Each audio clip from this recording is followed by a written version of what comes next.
beta.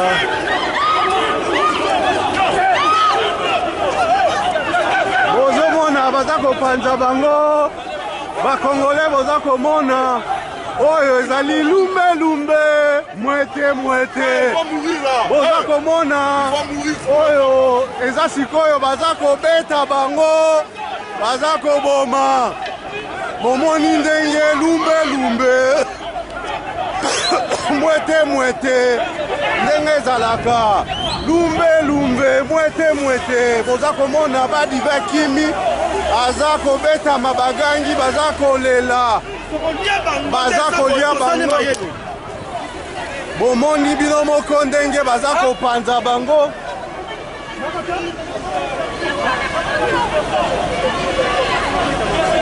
Babetami lokola bana mike lokola michopi. Bomoni bino moko o Kabila o boye. Bomoni bandeko ndenge babeti badive. Ndenge bapandi bango. Bomoni ndenge babeti. Nombre de 3. 1, 2, 3, 4, 5, 6 personnes. Et le reste, c'est des policiers qui les encadrent. Mais très bientôt, vous allez voir comment ils vont disparaître de cet endroit, la place Saint-Augustin. Et vous allez voir, nous sommes là aujourd'hui, le 24 août 2013. Et vous allez voir très bien. Et là, vous reconnaissez, il s'appelle Badivé. Et vous allez voir très bientôt, très bientôt. Et ils sont au nombre de 3, 4. Et bientôt, là, vous allez voir un mouvement. Lumbe, lumbe, mouette, mouette. Avec les combattants. Et tout autour, il y a des Congolais. Tout autour, il y a des combattants. Tout autour, il y a des policiers qui sont donc partout et ils savent que le mouvement de combattants va bientôt surgir. Et Barobengango, Lumbe Lumbe, Mouete Mouete. Il y a 3 personnes tout simplement.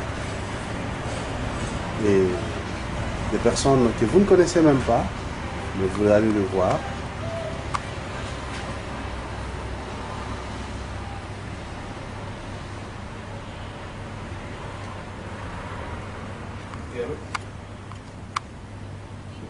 Voilà.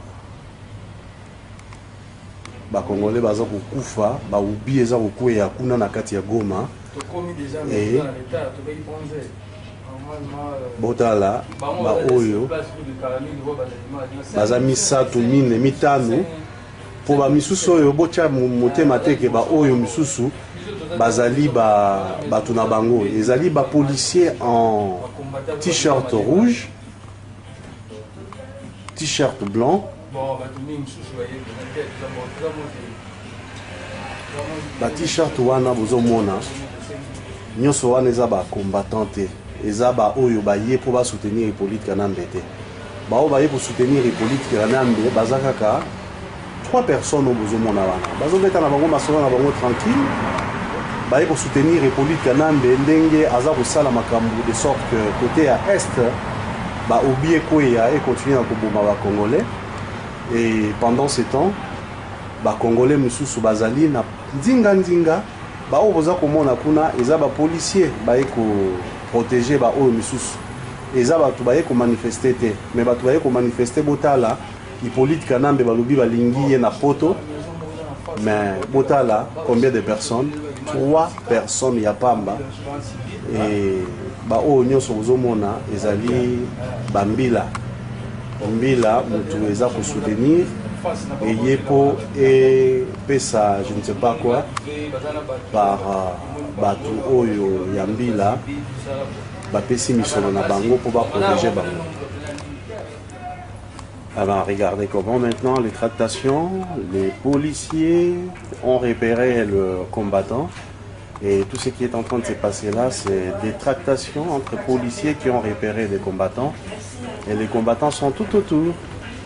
Et Badivé qui connaît certains des Congolais combattants est en train de leur donner justement des pistes pour qu'ils ne puissent pas justement venir perturber leur mouvement. Mais là, nous sommes en train de filmer et vous verrez exactement tout ce qui se passera ici par rapport aux combattants qui sont déjà là et à tous les restes qui vont justement arriver. Et vous voyez, très chers téléspectateurs de la Redondance TV, que c'est pas facile. Tout ce que vous êtes en train de voir, c'est des images qui vont justement nous donner ce qu'il faut par rapport à ce qui se passe ici dans la diaspora congolaise. Et il y a 3, 4, 5 Congolais bozomona sikoyo oyo babengi lumbe lumbe mwete mwete ba Congolais bango yo baye ba lumbe lumbe mwete mwete bomona sikoyo lokola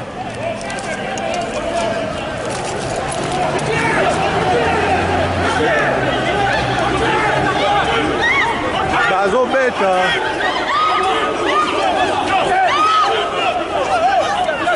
bozomona baza kopanza bango bakongole boza komona oyo ezali lumbe lumbe mwete mwete boza komona oyo eza sikoyo baza kobeta bango baza koboma bomoni ndenge lumbe lumbe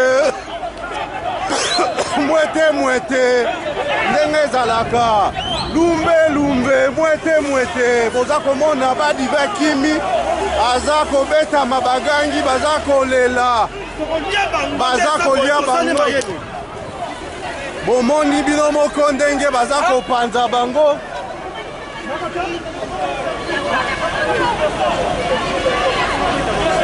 babetami lokola bana mike lokola michopi bomoni bino moko o Kabila o boye bomoni bandeko ndenge babeti badive ndenge bapandi bango bomoni ndenge babeti t-shirt blanc ba t-shirt wana bozomona nyonso wana eza ba combattant te eza ba oyo baye po ba soutenir Hippolyte Kanambe te bao baye pour soutenir Hippolyte Kanambe baza kaka 3 personnes au bozomona wana bazobeta na bango masolo na bango tranquille baye pour soutenir Hippolyte Kanambe ndenge aza kosala makambo de sorte que côté à est ba obie koya et continuer à koboma ba Congolais.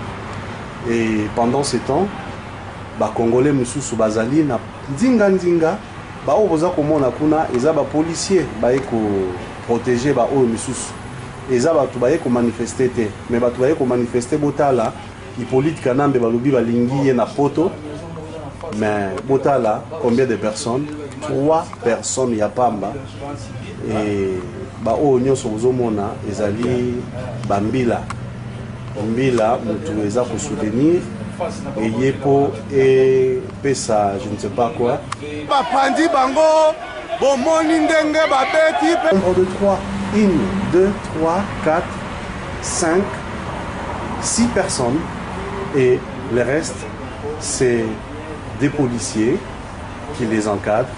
Mais très bientôt vous allez voir comment ils vont disparaître de cet endroit, la place Saint-Augustin.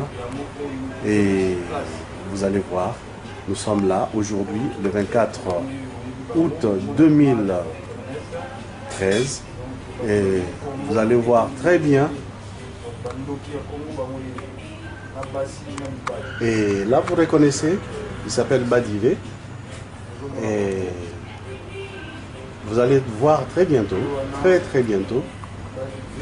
Et ils sont au nombre de 3, 4. Et bientôt là vous allez voir un mouvement lumbe lumbe, mouette mouette avec les combattants. Et tout autour il y a de Congolais. Tout autour par Batu Oyo Yambila, Bapesi Misolo na Bango pour protéger Bango. Alors regardez comment maintenant les tractations, les policiers ont repéré le combattant et tout ce qui est en train de se passer là, c'est des tractations entre policiers qui ont repéré les combattants Et les combattants sont tout autour. Et Badivé, qui connaît certains des Congolais combattants, est en train de leur donner justement des pistes pour qu'ils ne puissent pas justement venir perturber leur mouvement. Mais là, nous sommes en train de filmer et vous verrez exactement tout ce qui se passera ici par rapport aux combattants qui sont déjà là et à tous les restes qui vont justement arriver. Et vous voyez, très chers téléspectateurs de la Redondance TV, que c'est pas facile. Tout ce que vous êtes en train de voir, c'est des images qui vont justement nous donner ce qu'il faut par rapport. Il y a des combattants, tout autour il y a des policiers qui sont donc partout et ils savent que le mouvement de combattants va bientôt surgir et Barobengango, Lumbe Lumbe, Mouete Mouete. Il y a 3 personnes tout simplement et des personnes que vous ne connaissez même pas, mais vous allez le voir.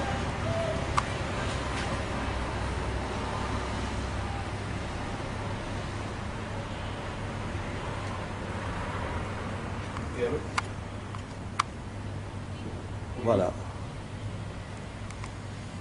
Congolais baza kokufa, ubi eza kokwea kuna na kati ya Goma. Et botala oyo baza misatu mine mitano po ba misusu oyo bocha motema teke oyo misusu bazali batu na bango ezali ba policier en t-shirt rouge bazobeta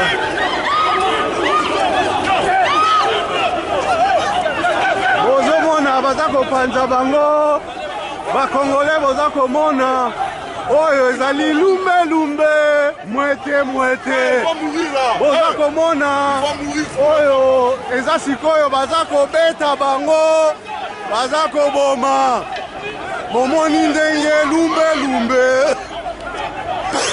mwete mwete ndenge ezalaka lumbe lumbe mwete mwete boza komona Badivé Kimi aza kobeta mabagangi baza kolela baza kolia bango bomoni bino moko ndenge baza kopanza bango